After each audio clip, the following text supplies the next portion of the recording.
mà nơi khác làm đây cho bạn ấy cứ chia Toyota hay là Travel Vision hay càng xoay đây này cứ chia hay là Travel Rally hay bong bóng trang đang tham miền Trung Đông ấy khác là khó khăn nhé nhưng đồng hai trong video này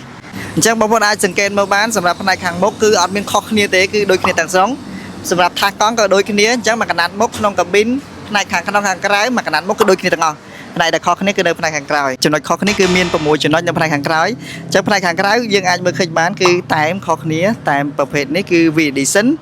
គឺគេ design បែបនេះហើយប្រភេទ Rally មានអក្សរ Rally ហើយមានកលាកង់បែបនេះហើយផ្នែកខាងលើត្រង់ក្រោយគឺយើងមាន Sport Bar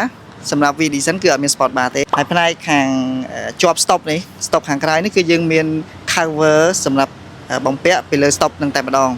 គឺ original មកពីរោងចក្រប្រភេទ Hilux Travel Rally សម្រាប់ V-Edition ក៏អត់មានទេផ្នែកខាងក្រោយអក្សរ Toyota ហើយគេមានតែមផុសបែបនេះ Toyota ធំបែបនេះផ្នែកខាងក្នុងឃ្លុបក្រោយខាងក្នុងនេះបងប្អូនអាចមើលឃើញមានចំណុច2ដែលខុសគ្នាចំណុចទី1គឺតពួកខាងក្រោយនេះប្រភេទ Travel គឺបែបនេះ Travel Rally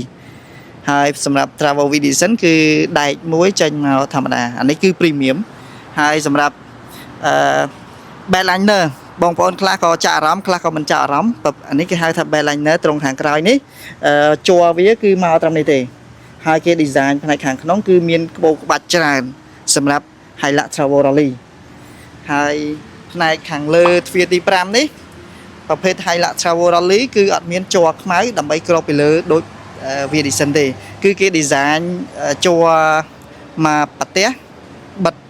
មិនបិទទេអានេះគឺគេចាប់តែម្ដងមើលទៅគឺមាំហ្មងម៉ាន់ហ្មងនេះគេចាប់សត្វតែខ្ចៅតាន់បើប្រភេទ Hilux Travel V-Edition គឺបែបនេះ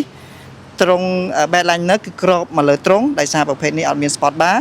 ហើយនេះតពួករបស់ V-Edition ផ្នែកខាងក្នុងហើយសម្រាប់ Bedliner ភ្ជាប់ជាមួយនឹងទ្វារក្រោយនេះគឺវាក្របពីលើបែបនេះតែម្ដងអញ្ចឹងចំណុចសំខាន់គឺមាន6ចំណុចនេះ